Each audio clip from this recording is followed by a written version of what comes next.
like we were saying, the world of global energy markets is completely insane. I'm happy to be sitting down with Anas Alhajji again. It's been a while. Thank Welcome back. thank you, thank you. It's been a while, but throughout this period since the first show, as you recall, I mean, things went crazy, and one of the developments that were related to the first show was the Russian leadership asking the Europeans to pay a ruble for the Russian gas supplies. So that was one of the things that as you recall, we discussed about pricing oil and gas, etc. Yeah, it's all come full circle. That was a very prescient Absolutely. episode. If you go back and listen to the first time Anas was on the show, this is what we discussed. It has come to fruition. Obviously, we have war between Russia and Ukraine break out early this year, and this is coming on the back end of supply disruptions that have been growing throughout the COVID pandemic, and now it seems like shit is officially hitting the fan.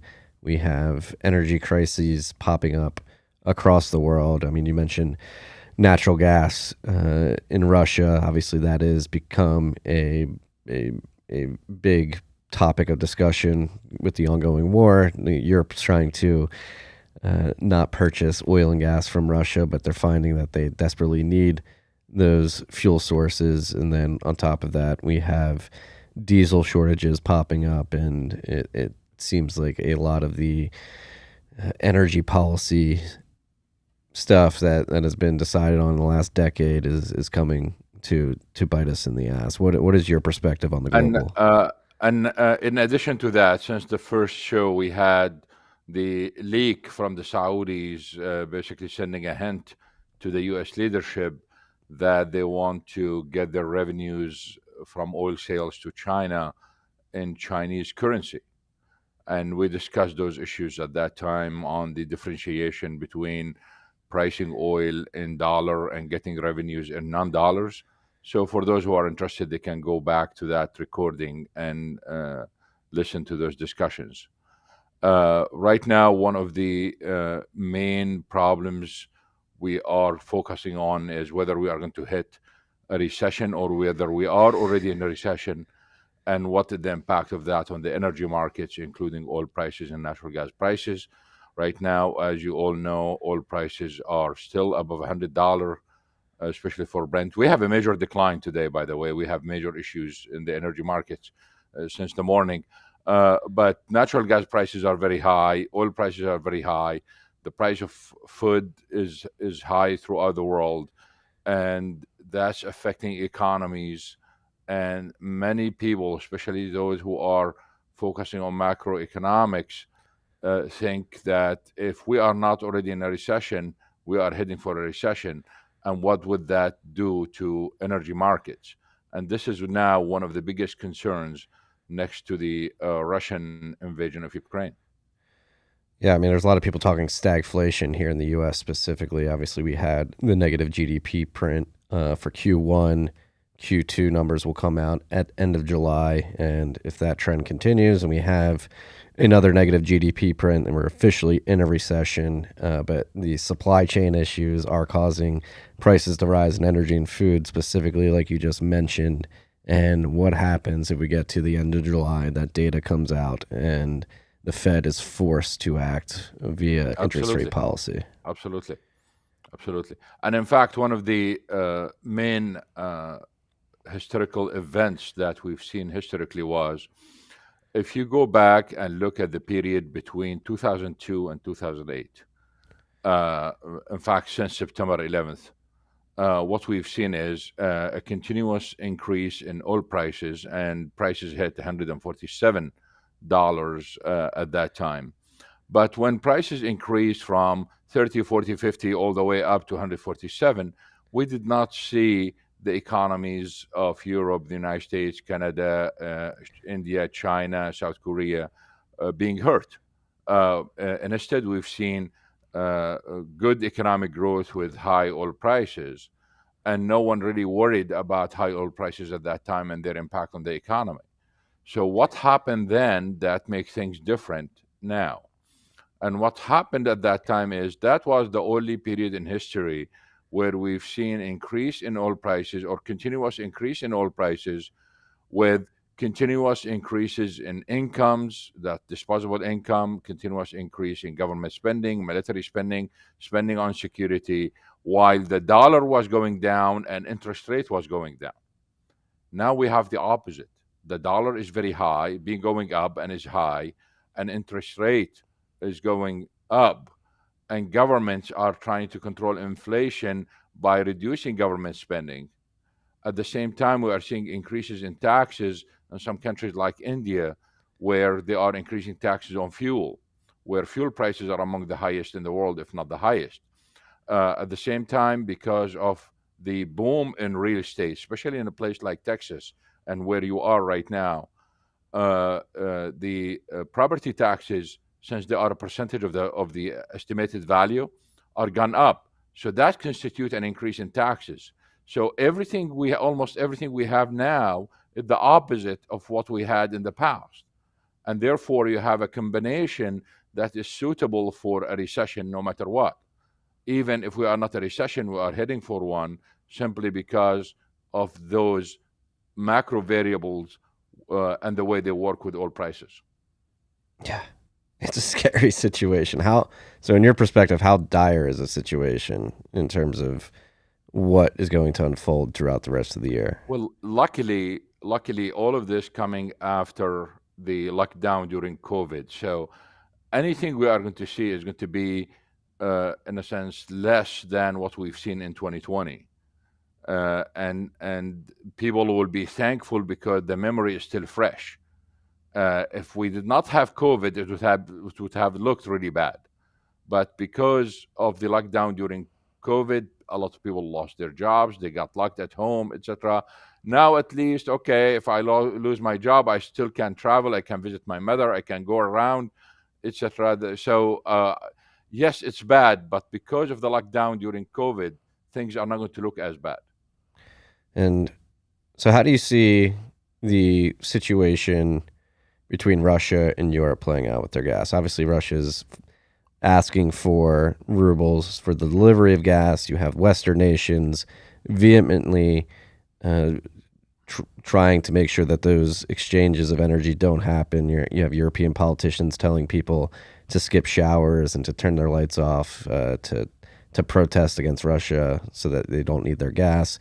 You have Russia being saber rattled right now, where they're probably getting angry, and they could get to a point where, like, even if you want the gas, we're not gonna deliver it to you. Like, in my mind, that whole situation between Russia and Europe specifically needs to be settled in a diplomatic fashion at some point this summer if we're going to avoid a global catastrophe, because right, that natural gas affects fertilizer prices, it affects obviously energy prices, and that could have very strong ripple effects across the global economy.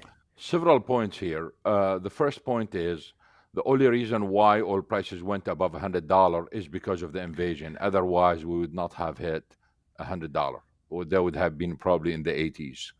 So the Russian invasion caused the prices to go above $100. The second point is that the reason why we have this situation in the energy markets are the sanctions, not the invasion itself. So it's the reaction of the United States and Europe to the invasion that is directly causing the shortages that we are talking about. Yet, Europe in particular was suffering from energy crisis before the invasion anyway, because of their green policies that went sour. The third point here is this, and I really want people to focus on this point and go check them out, because everything I'm going to mention is available to everyone to read. Justin Trudeau, sorry, I have allergies, so I have to kind of wipe my eyes here. Um, Justin Trudeau, the Prime Minister of Canada, has already decided that Canada would not or would ban crude oil imports from Russia. And the media that supports him basically showed him as a hero, a person who really cared about human rights, who cared about Ukrainians, etc. But Canada does not import any crude from Russia. But the media still talk about Trudeau banning the crude imports from Russia. The Prime Minister of England has already said that the UK will ban oil imports from Russia. But if you look at the text, by the end of 2022, Shell Oil Company said that it will not buy oil from Russia. But if you look at the press release on their website, it says they will not buy crude from Russia in the spot market, because most of their contracts, basically most of what they buy is contracts, not spot. Yet a couple of days later, because of the decline in the price of Russian crude, they were tempted to buy from the spot market, and they did buy a tanker full of oil, and they were caught by the media, and then they decided, we are going to donate all the profit to the Ukrainians. If you look, people think that oil companies left Russia. They did not. They think that the oil services like Baker Hughes, like Halliburton, like Schlumberger have already left Russia, and therefore the oil industry in Russia is going to suffer because Western service companies left Russia. No. Look at the fine print. The fine print said we are not going to do additional investment or a new investment in Russia. If you look at McDonald's decided to leave Russia, but McDonald's is still open in Russia. Why? Because it does not include the franchisees. Danone stores, Danone, you know, the ones you see when you buy yogurt, you see Danone. They own stores in Russia. They said people thought they are closing their stores. No, they are not going to open new stores in Russia. So everyone is playing with the words. But in reality, what is the impact on Putin? President Biden says when he banned Russian imports, no one knew that he is banning Russian imports after 2 months. They thought he banned Russian imports at that day. And in his speech, he said, we imposed restrictions on Russian banks so they cannot use SWIFT. Well, that was not correct, because it's only on some local banks that have no impact. Now I will answer your question directly. And the evidence that he did not ban SWIFT, because Europeans are using Gazprom Bank to pay for Russian gas. So they did not ban all the Russian banks. But look at the game they played. Putin says that I want the Europeans to pay in ruble, and I want them to buy the ruble from the central bank. The European says, look, 95 or 97% of the contracts have the currency listed in them. So it's either dollar or euro. And therefore, any violation of the contract, and we know this in law, even one word, you are violating the whole contract. So we cannot violate the contract, and you cannot either. And Putin has some good legal team. They understood it, because if they violate the contract while Russian assets are confiscated in the West, people can sue him and take the compensation from the assets, from the frozen assets. They know that. At the same time, they told him, look, and we cannot buy rubles either, because the Russian central bank is on the list of sanctioned entities. So I'm not going to violate the contract, and I'm going to violate the law. I cannot, because I go to jail or my company will be fined. Well, a couple of days later, what they did, the Putin administration came back and said, look, we are going to honor the contract. So here is a bank that is not sanctioned, which is Gazprom Bank. You deposit the money in euro or dollar, just like what the contract says, in this bank. And then this bank is going to convert it to rubles. So once you give me the euros and the dollars, I am going to convert it for you to rubles. And since you cannot violate the sanctions in your country and you don't want to deal with the central bank, this bank will do it. And then I'm going to open accounts in rubles in your name. So you don't have to touch anything. Just give me your name. And I will open one in your name, and then I will receive the money in rubles. And in front of the Russian people, I look really a hero because I already forced you to pay in rubles. That's really what's happening. And well, it seems like it's working though, right? Because the ruble is pretty strong right now. Well, it's strong, but it's not in a free market, because what they did is they played other games. First of all, we don't have enough rubles in the system to pay for it. So that's one reason for the increase. The other reason is they officially priced the ruble in gold until the end of June. So this is in a sense, a fixed exchange rate, not a free exchange rate, because from now until June is fixed, is related to gold. Mm-hmm. It's not back to gold, because some people in the media kept saying it's not back to gold, because if it's back to gold and gold prices go up, I can take the rubles, exactly what happened in the United States in the early 70s. If gold prices go up, I can take the rubles and tell Putin, cash in, give me the Yes. gold. So they were smart enough. They did not peg it to the gold. What they did is they priced it in gold.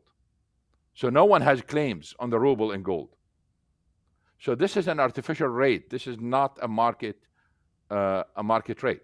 And then they turned around and they said, okay, we are going to force Poland and Bulgaria to pay in rubles.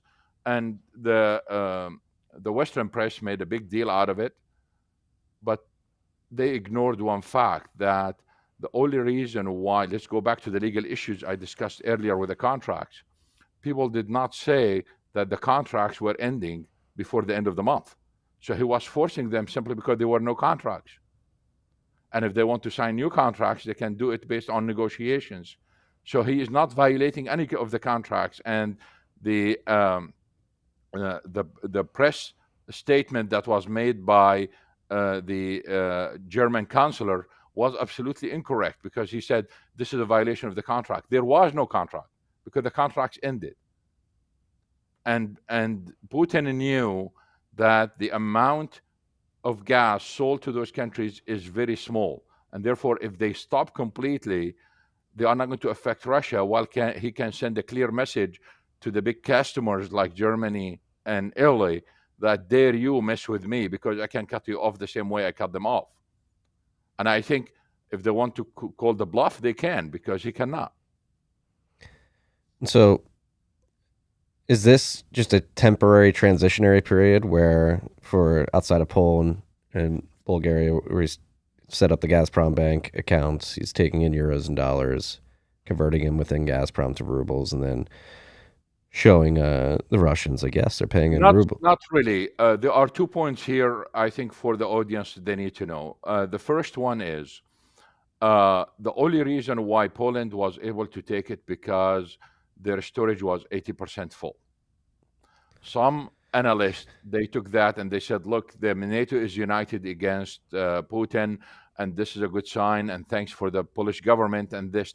I don't think this. I think what happened is they are comfortable right now, but once we have gas shortages, every country on its own.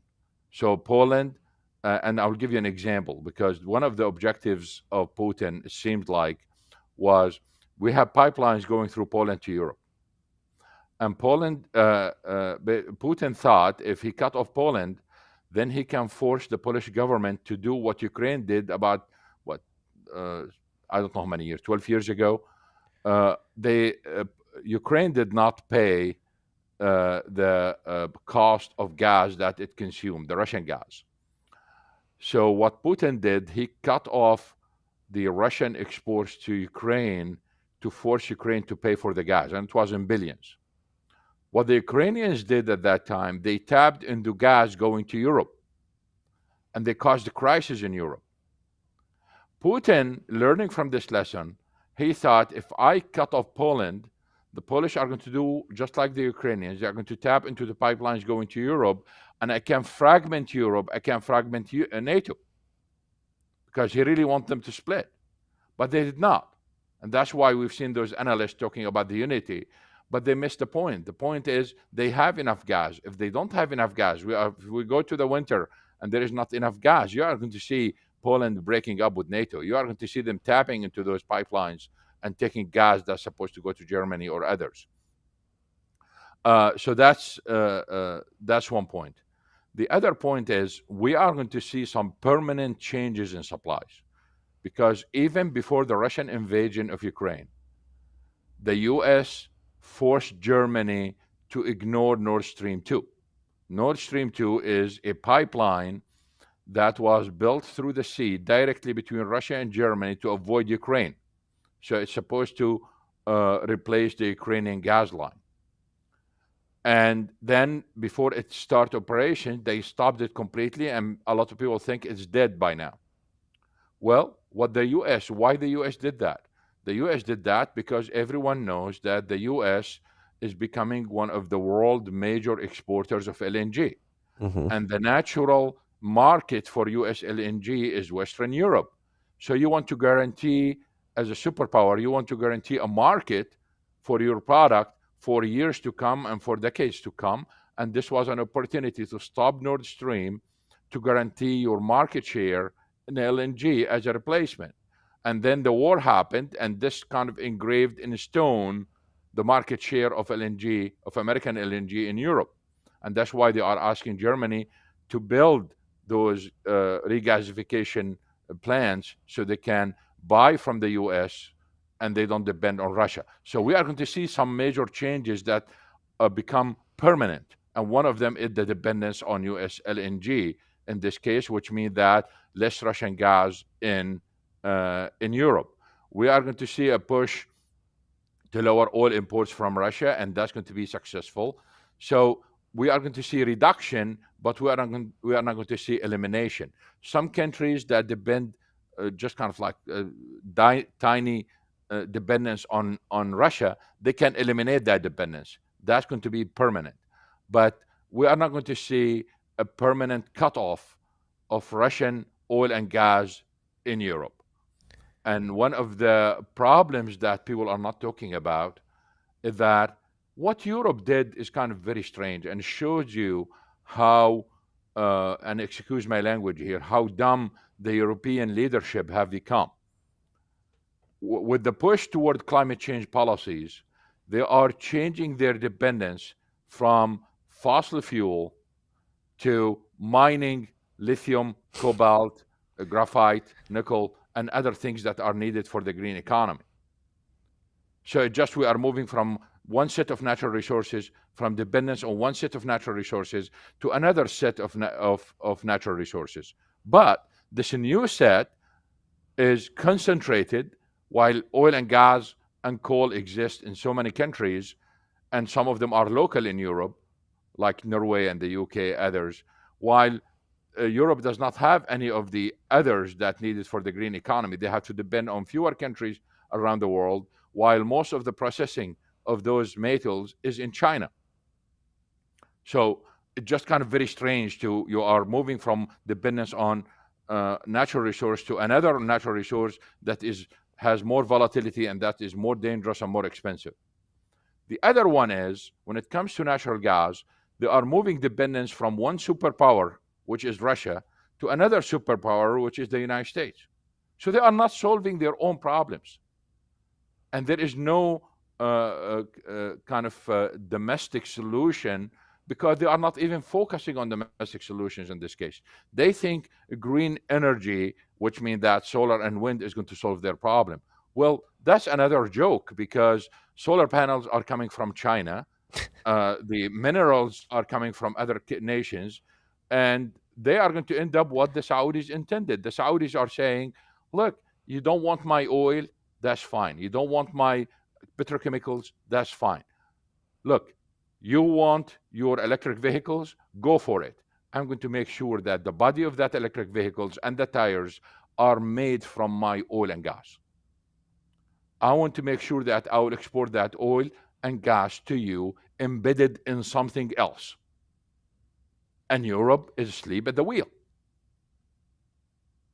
One of the jokes we see in Europe today is what happened in Norway, which is kind of really ironic. They spent all their oil money to buy electric vehicles. What is sad about it is all those electric vehicles are imported. Norway does not make electric vehicles. If they were making them, I understand that. But they have to import every single electric vehicle. So they imported those vehicles. And we're talking, as you know, about vehicles that cost 70, 80, 90, sometimes $120,000. Subsidies were huge. The benefits were huge. All those extra benefits that come with the use of electric vehicles, such as not paying for parking or using the bus lanes, etc. Then after people spend all this money and after the government spent all those oil money in the last 4 or 5 years, all of a sudden the officials are telling people to park their electric vehicles and ride the bus. It's a clown world out there. I mean, we talked about this the first time you're on, and I've been talking about this ad nauseum on this show for the last year and a half. The idiocy of energy policy across the world is astounding, and the hypocrisy of it all, like you just mentioned. You're going to phase out fossil fuels, but then you're going to go dig up all these rare earth metals in other parts of the world and then import that, making it inherently more expensive. Here is one for you, because this is very interesting. Now those countries are shifting to dependence on US LNG as a replacement for Russian gas. That's one question I had. Do we have enough LNG to replace that supply? No, we don't have enough LNG, but the Europe dependence on gas right now is more on the US than Russia. So we reached that point. But the problem is all US LNG going to Europe is coming from the Gulf of Mexico. And what is Gulf of Mexico known for? It's known for those hurricanes. Some of them are disastrous hurricanes. Remember Katrina, remember Rita, remember Ivan, all those hurricanes. So what will Europe do when we end up with those hurricanes in the Gulf of Mexico? From where they are going to replace US gas? Not only that, natural gas prices right now in the United States are very high. And mark my words, if they continue like this, we are going to see, before the elections, we are going to see senators and congressmen calling on the US government to ban or reduce LNG exports to Europe. What would Europe do? They're between a rock and a hard place. Absolutely. They're going to have to go back to Russia and say, all right, we don't care about these sanctions. Absolutely. Once they have shortages, you are going to see the breakup in EU policies. You are going to see the breakup in NATO, and you are going to see all kind of fights among them because of those energy shortages. After all, those politicians want to stay in their seats. After all, those politicians, the sincere ones, wants to take care of their populations and country. They don't want to take care of someone else's country. So in the long run, do you think this is actually a good thing that we're having this not Russia and Ukraine conflict specifically, but this energy conversation globally? Or do you think this is going to wake people up and countries up and politicians up to the fact that you need to approach energy security and policy in a much different way moving forward? The problem is when you have climate change as a religion, it's very hard to see conversion. And to give you some examples, when it comes to sound energy policy, if you need to have energy security, and to have energy security, you need to have diversity of energy sources, and you have to have diversity of supplies. And Europe did the two mistakes. They focused the energy and they focused their imports. The other issue is if you worry about climate change and you want to have good policies, good environmental policies to protect the environment, you need to balance three things. You need to balance energy security with economic security with environmental security. If you sacrifice energy security at the altar of climate change, you are gone. You cannot even protect the environment anymore. We have enough evidence from Europe and around the world that, for example, Italy is going back to coal. Germany is going back to coal. Why? Because they sacrificed energy security, and all of a sudden now they want to go back and kind of fix that energy security thing at the expense of environmental security. In places in India where they increased taxes on fuel substantially, despite some of the fuel is subsidized, but fuel prices are still way higher than the past. We've seen mothers basically going to the old coal mines and taking coal and burning it to cook, or going and cutting trees from the forest to cook. So all of a sudden, the objective was, okay, I want to raise prices, so I want to get a cleaner environment, and all of a sudden I'm getting the opposite.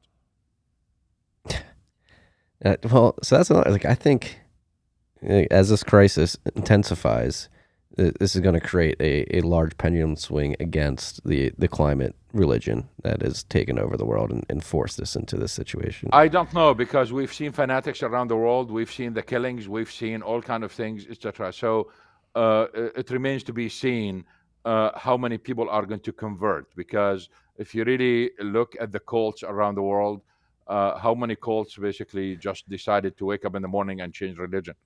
Very few. No, very few. That's right. But there is that silent majority, right? I think about U.S. centric. There's probably a silent majority that when the hens come home to roost, I'm like, all right, like I was posturing this way, like I like the environment and the climate change narrative might be real because it seemed like the correct thing to do politically. It seems like that's where the trend was going. But I think they're once you have rolling. So do you think that this is going to lead to like rolling blackouts? Obviously, gas prices are going to increase significantly. The cost to heat and cool your home is going to increase. Like, what are the repercussions of this failed energy policy and the supply disruptions that are coming in your mind?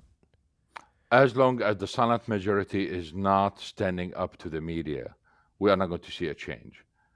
The media basically is going crazy, and I already collected so many examples. When I talk about so many examples, like in hundreds, just to give you a single example on this, there was a headline news the other day that Africa is going electric, which means they are talking about electric vehicles. Africa, the whole continent of Africa, is going electric. And then you read the news, and the news is about Zimbabwe, okay, using one electric vehicle and one charger.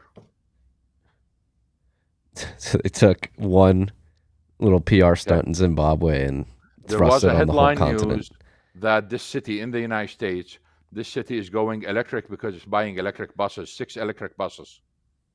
And you go to the details, and they are talking about this city buying 6 electric buses. And wow, look at the oil demand. The oil demand is going to collapse, it's going to decline. And then you go to the city website and you read the news. The city is buying 300 buses, 6 of them are electric. Okay. A major media outlet that does research and consulting published a report last year saying that there is a city in the United States that's converting all its buses to electric. That was 2 years ago, by the way, not last year, just before COVID. They are converting all their buses to electric. It's a major city. And in their estimates, that will reduce oil demand by 60,000 barrels a day. I contacted the guy in charge and I told him, you guys wrote this? And he said, yes. And he started, knowing who I am. So he kind of like trying to look fancy in front of me. And we did this and we did this. So I let him speak and then let him speak. And then I said, okay, hold on just a second. There is a problem here. That city does not have a single bus that run on diesel. They all run on CNG, that compressed natural gas. And he said, really? I said, yes. So therefore, this reduces the demand for gas, does not reduce the demand for oil. So he promised that before their annual conference, they are going to make that change in the report. They did not. That shows you they did it on purpose. And they insisted on publishing that information on purpose. So the silent majority is not going to do anything as long as we have a media like that. I completely agree. It's disgusting. Like, how does it? What is in it for the media to be lying to that degree? I don't know, but let me tell you, there are major media outlets contacted the people who write columns for them and told them that was 2-3 years ago. They told them, sorry, we cannot publish any more oil articles. We cannot publish. Yes. So they're being banned from even covering the subject. I have journalists who contact me almost on weekly basis saying, we like your tweets, we like what you said here, etc. Unfortunately, we cannot write about it because my editor banned us from writing on this and this. This is why we need alternative media. This is why I'm happy that you're on the show. Hopefully. Absolutely. I mean, it's just very, very frustrating. I mean, it goes to the limit. Let me give you another example. I wrote an article, which is a fantastic article, not because I wrote it, because everyone said It was a fantastic article. And the person in charge basically liked it.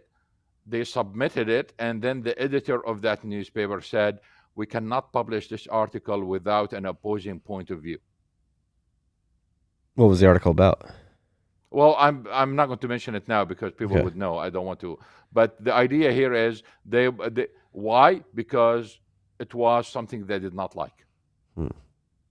There's a bunch of fear mongering out there about oil and gas money, putting propaganda out there, but it seems like it may be coming from the other side where you can't even write about the subject. And it's a very, like, that's what really aggravates me is this is such an important part of human life. Like, energy is what makes our world possible today. And Let me tell you a story because this story tells a lot about the media.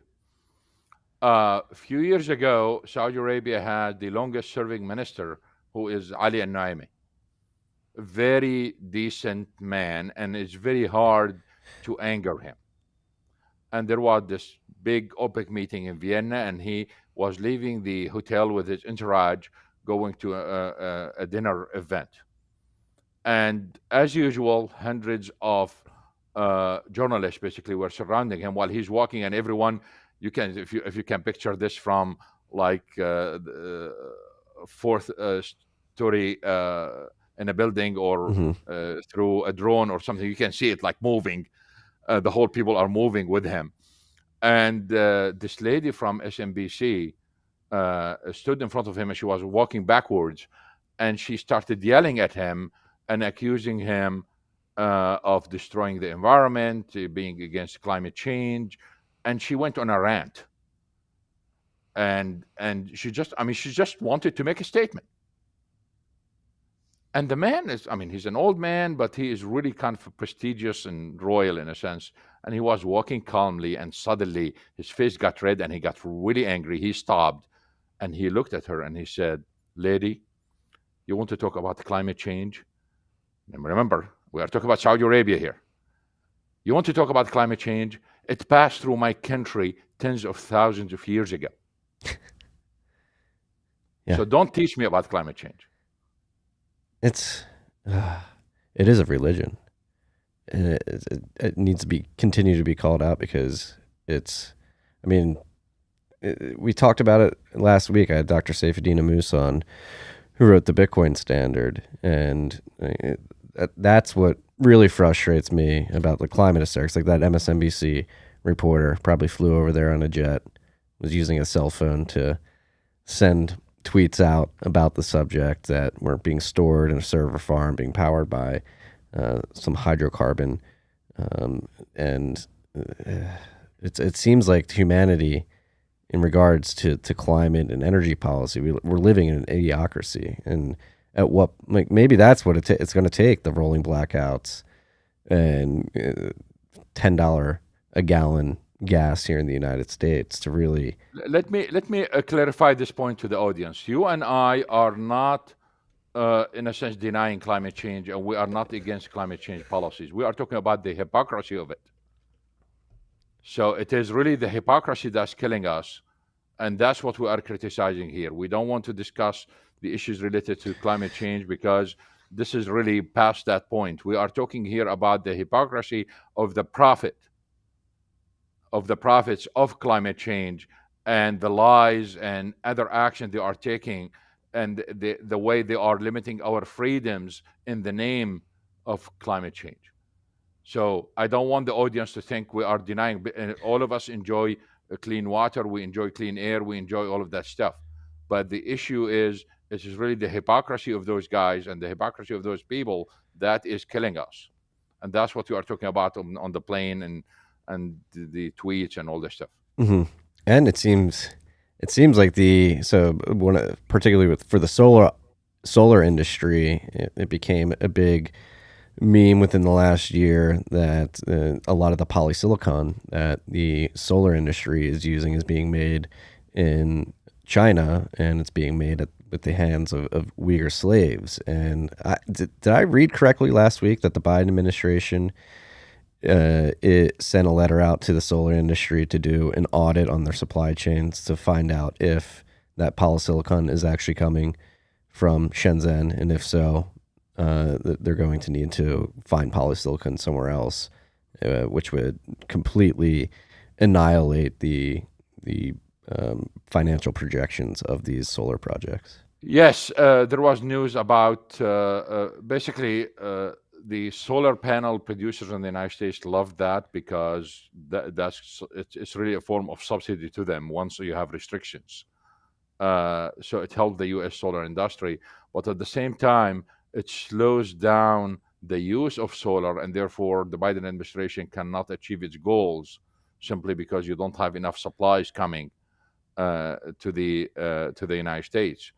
And the irony here is, while they appear they are doing it for human rights issues, it's really not about human rights, because if they care about human rights, they would have care about people in Syria or other places where people are being killed. Probably you've seen that video last week that's been released about how members of the Syrian army basically being killing people. If you haven't seen it, I'll send it to you because it's one of the most horrific videos you would ever see in your life, where they were, let's say, they just kidnapped people from the street and they put them like on a second floor building with no walls, and they told them, look, there is a sniper coming in, I'm going to help you pass the street, so run. And they run from the second floor or third floor, and there is nothing, and they just fall into a big ditch that is full of tires. And then while they are falling, basically, others will spray them with bullets. And that was a game they were playing. And as if this was not enough, basically, they just grabbed some people and they just started using knives. Piercing their bodies with knives and all that stuff. And all of this was on their own phones because they thought that was very cool. And the Biden administration said nothing. As if that. So it's very hard to kind of take the issue. Okay, we are doing this to solar panels because of human rights. It just that's the point.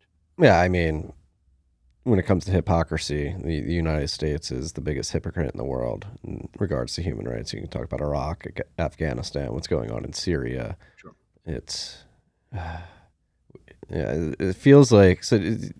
Again, going back to energy markets and the shift in terms of how contracts are being made, and I think we're having like a political shift as well as people are beginning to wake up and realize that politicians have put us in a very precarious situation. Do you think we are at the beginnings of a transition to a new, basically, market structure globally? Like you mentioned, at the end of the year, you're going to have I don't want to say balkanization, but you're going to have a breakup amongst the EU and NATO nations due to the desperate need for energy. Is this the beginning of, maybe it is a balkanization, a massive balkanization of the world and a restructuring of just like the global economic? Yes, we are order. already seeing a complete restructure of the global trade for various reasons. So remember that it's not only we have a major inflation worldwide, not only because of the increase in fuel prices, but also because of the increase in food prices and the increase of the price of metals and everything else. The green energy, basically, the cost of green energy going up, the cost of electric vehicles has gone up by more than 30%.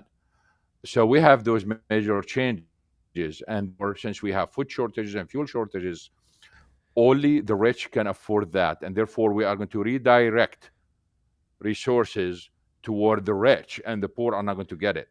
In addition, because of the sanctions, we are going to see Russian products going somewhere else, while someone else's products going back to Europe or the United States. So we are seeing a major change, a major shift in international trade, and that shift is costly. Why? Because markets by nature are efficient. So if you are neighbor to Canada, it makes perfect sense to trade oil and gas with Canada because they are your neighbor. You reduce costs and markets become efficient in this case. But if you decide, okay, I'm going to fight with the Canadians, now I'm going to import from North Sea, for example, from Brazil, all of a sudden your cost goes up and you are not efficient. So these sanctions are causing all kinds of inefficiencies in everything. Yeah. And that's going to be costly to everyone. And anything that has shortages, only the rich will get it. The poor is not going to get it. The fear now is we are going to see turmoil in those poorer countries. We are going to see military coups, and as you know, most of those poorer countries, they are producers of some sort of natural resources. So if you look at the coastal areas all the way from Morocco all the way down to South Africa, each one of those countries produce some sort of natural resource that the West depend on. So if we end up with turmoil in those countries, all of us are going to suffer because of that, because their exports of whatever they are exporting is going to decline. It's a very scary. Like, I mean, I just keep having flashbacks. What was it, 2010 or 2012 with the Arab Spring, and what was it, like a 20% rise in wheat cost in Egypt led to that revolution. And now this is like, take the Arab Spring and put that on a global scale and imagine the type of unrest that could unfold. And it's a very People are not paying attention to another fact. Because of this, historically, when George H. Bush decided to go to war to liberate Kuwait, we ended up with a problem because he imposed sanctions on Iraq, and the U.S. was the largest exporter of wheat to Iraq. And all of a sudden, U.S. farmers got stuck and they couldn't sell their products. So U.S. farmers in places like New Mexico, for example, were demonstrating in the streets against Bush because they got stuck. And the same thing is going to happen with everything we just mentioned. Add to it that French farmers and Dutch farmers, American farmers are not going to be able to sell their products too. And that's going to cause so many problems around the world. Well, the other question is, are they even going to be able to get the yield on their products that they have in years past because of the fertilizer situation? Absolutely, absolutely. And I remember in 2000, I think 2005, probably 2006, when natural gas prices were going up in the United States. As you know, they went up to $14. We are at 9, I think, right now. They went up to $14, and many farmers couldn't plant that year. I was in Ohio, so many Ohioan farmers, they couldn't plant their land that year, and many went bankrupt. So the banks basically took over. That's what happened. And that means the following years, we are going to have a shortage of supplies as a result of this. Yeah. And then you factor in the diesel shortages as well. Even if they do get the supplies and a smaller yield, can they deliver it to market? What are the costs on that going to be? This Absolutely. is Absolutely. like, how would you describe the gravity of the situation right now? I think right now it is severe and it's going to get worse. And this is really, I mean, look at the stock market, what happened today. Look at what happened to oil prices today. A lot of people are losing basically everything they gained in recent years. They just lost it right now. So we are losing wealth. And if this deteriorates, people are going to lose their jobs. And I think politicians are more worried about re-elections and how they are going to frame their messages in light of this crisis rather than to focus on solving the crisis itself. And what would your advice be? Like, if you had Right a now, it's magic too wand? late. I mean, this is kind of it's too late now to do. I mean, the damage already happened, and why? Because the season for planting in Ukraine already passed. So the season is gone, and Ukraine is a major exporter of wheat and other products to several poorer countries. You mentioned Egypt earlier. So the damage already been done. So there is really, now we can probably do some mitigation, but that's it. But more than that, the damage was already done. I think from the beginning, it was clear that they should have done. I don't want to delve into politics here, but they should have done. The idea that Biden will go to Ukraine was known long ago. And for the intelligence community and for the Biden administration, it was known long ago. So they would have done something. And I can tell you how much time we have left, by the way, because I want to tell a story if there is time. Plenty of time. Okay. It was in August last year when Jack Sullivan, the national security advisor of Biden, sent a letter to OPEC members, especially in the Gulf, asking them to increase production. And the main frame of it was, look, we are recovering from COVID, and this recovery needs low prices, and therefore we need that. To hear U.S. media start talking about we need lower gasoline prices, and therefore the whole letter and the asking of those countries to increase production, lower prices, is to help U.S. economy. Immediately that day, for those who follow me, they read my tweets, said, hold on just a second, there is something very fishy here, because you have a national security advisor who negotiated the Iran deal in 2014 talking about local gasoline prices. That does not make sense. Then a couple of weeks later, Jack Sullivan goes to Saudi Arabia and the UAE, and he came back after he was completely brushed off and ignored. The whole story does not make sense. And for those who follow me, they can go back to those tweets. We thought at that time that the administration was having serious problems in the negotiation with Iran, and therefore they are preparing for the failure of the negotiations, and they wanted an increase in production. Has nothing to do with local gasoline prices. Well, we were wrong too, because we found out it was in preparation for Russia's invasion of Ukraine, because at that time Russia was moving its troops.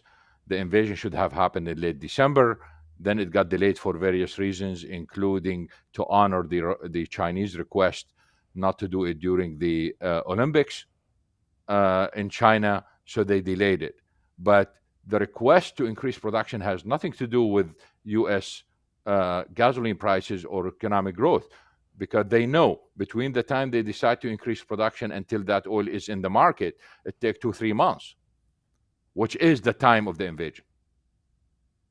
So the idea here is those in high offices knew about the invasion. They should have done something early enough to help us avoid what we are in today, but they did not. What could they have done, in your opinion? Well, there were several things. I mean, that just like either in form of negotiations or prepare the sanctions in a more rational way, because most of the impact is coming from the sanctions, not coming from the invasion itself. There could be some bargaining about, because he already got Crimea anyway. So what the idea of going back and opening old files, because the president of Ukraine saying, oh, we are going to fight until we get Crimea back. Well, we know he's not going to get Crimea back. So why we are using our taxpayer money for an objective that's not going to happen? But the bottom line here is those politicians knew early that this invasion is going to happen, and they at least they did not choose the right policies to mitigate the impact. Yeah. And then when the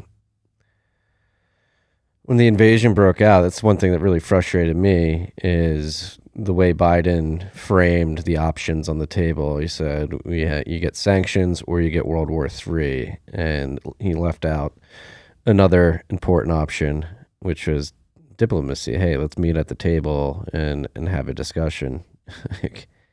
Here is one thing that's kind of really strange. You have Zelensky, who is the president, and you have the gas pipeline that goes through Ukraine to supply Europe with natural gas. Russia, during the war, provided more gas to Europe through that pipeline. Why Zelensky did not stop it while he is asking others to reduce consumption? Siphoning off some for himself. We don't know. But the question is, why he is asking them, don't buy Russian gas, don't buy Russian oil. But the Russian gas is going through his land, the land he controls. Why he did not stop it? He could have bombed it. And no one is going to blame him, by the way, if he done that. Yeah. It's all very perplexing. Because what is the end goal here? Like, how does this end? Are we going to go to World War III? I mean, that's typically in times of. I mean, that needs some specialists in this area. I mean, for me, as you know, uh, the idea here is as simple as this: we are ending up with a situation where energy supply is not enough for energy demand, and therefore, regardless of all the other crises that we are going to have, we are going to have a major energy crisis. We are going to have unprecedented energy crisis. All of us are going to pay the price for it, and I don't know what we are going to do.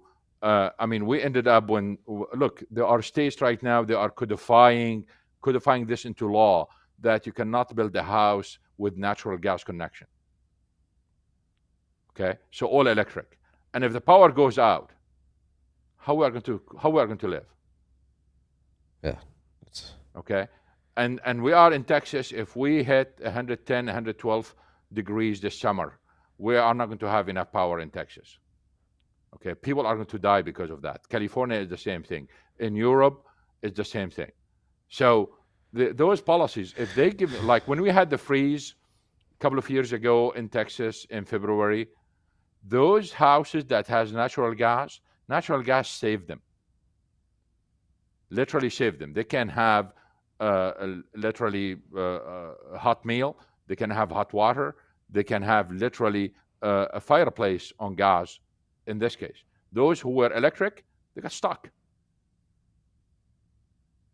yeah, they were sleeping in their cars. So we are hitting. Well, sleeping in the car. By the way, if you go back to the web, we have here in Texas a mother and her children died because of that. If you go back and see that what she did the mistake because it's too cold, so she showed she can warm up the car and put her children in it, and she did not open the garage door. And 3 of them went to sleep in the car while it was running because they want the heat. Imagine what happened. And you don't think Texas has gotten its act together since that incident in terms of grid build out and delivery? Well, they did some changes. I mean, we are just praying right now. We are not going to hit that 110, 112 because this is really right now a disaster. And the other issue related to this is other states depend on Texas. Texas does not depend on others, but other states depend on Texas, and that's another problem. The other issue that's kind of really kind of frustrating is that if you look at Europe right now, they linked Ukraine to the grid in Europe, in a sense, as a sign, okay, you are no longer dependent on Russia. And the Ukrainians say, well, you know, we are part of European grid. Well, guess what? When you have shortage of electricity, you are going to get nothing. What that means is when you need it the most, it's not there. Yeah.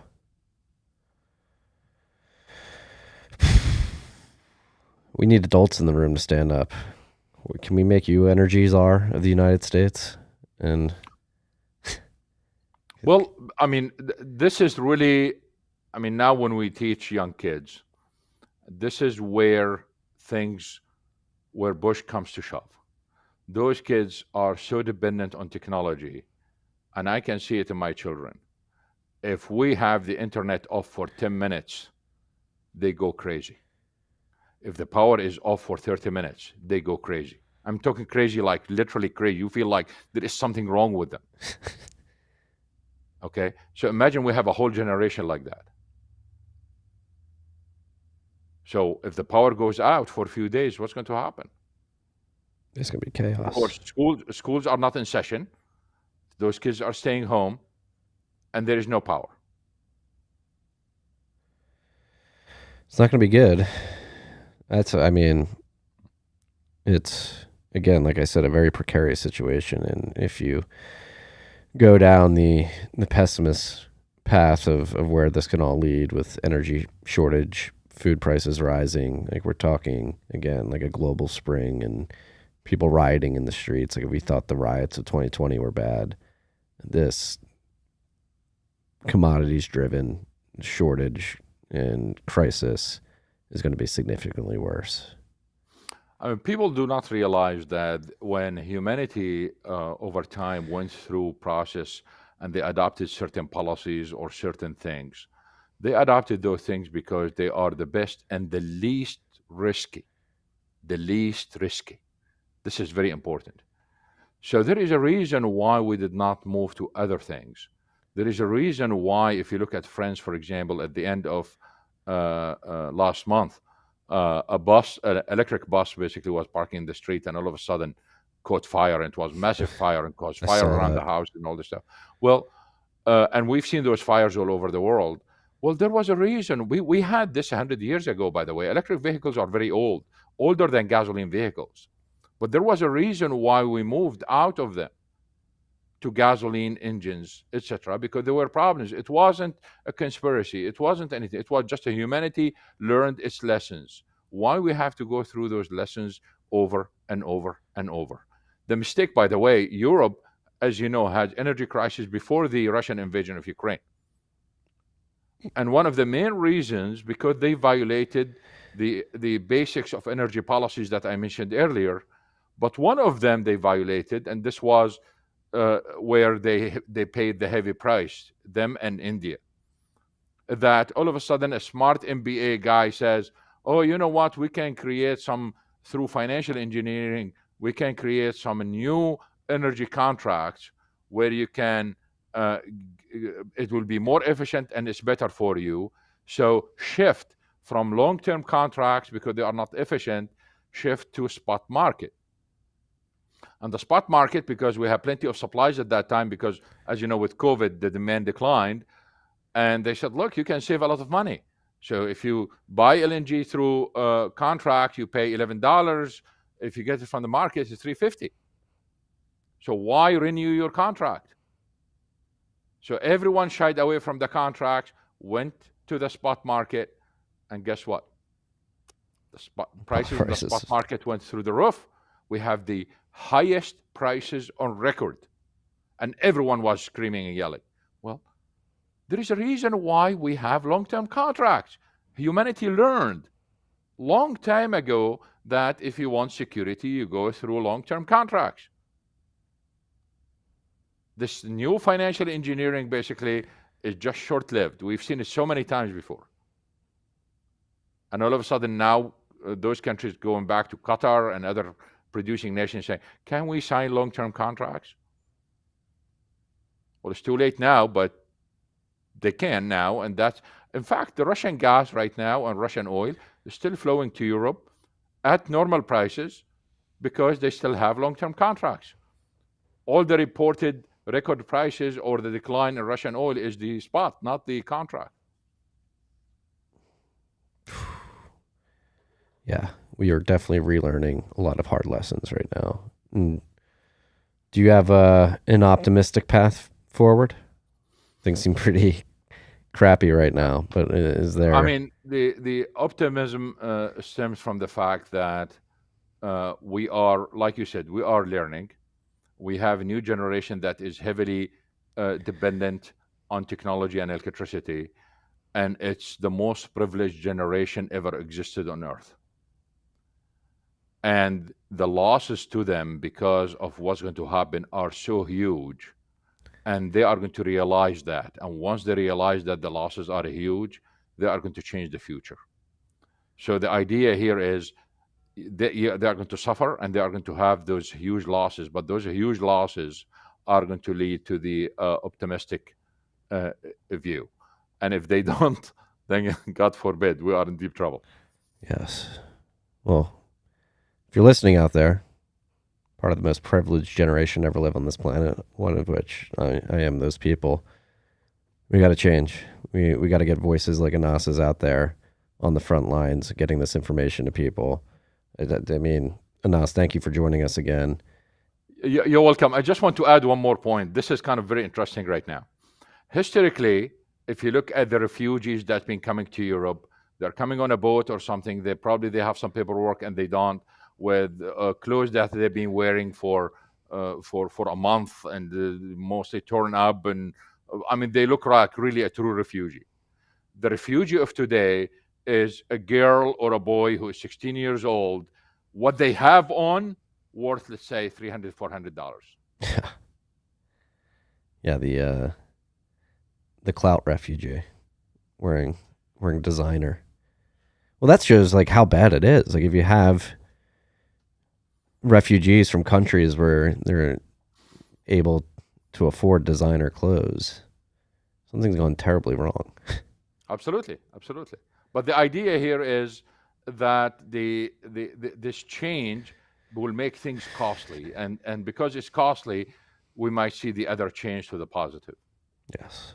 Well, let's hope we learn our lesson as quick as possible, because I've got my second child arriving any week now, and I want to make sure that they're able to grow up in a world where they don't suffer. And me personally, I'd like to see a lot of change, particularly in terms of how energy policy is being approached and implemented, particularly here in the U.S., but across the world. And so I'm very grateful that individuals like yourself exist and are willing to come on this show and educate us about exactly what's going down on the ground, because I think you're a very important voice in the space. And hopefully anybody listening to this, please share this with family and friends who are a bit confused as to why prices are going haywire. And given what you just said, it is very important for everyone who follows me to understand this. I also tweet in Arabic, and therefore there is translate button at the bottom of each tweet, and you can switch any article to any other language. So that learning is not only from, if you see it only English, there is wealth of information in other languages. So please use that translate button, or switch the browser to another language or to English so you can read what the others are reading too. I highly recommend it. I'm translating your Arabic tweets every time I see them. It's very accurate. The translations are getting better over time too. Absolutely. Anas, thank you for doing this. I can't wait to do it again. Please let me know when you come to Austin if you do. I will. Thank you. All right. Enjoy the rest of your afternoon. Thank you. Bye-bye. Peace and love.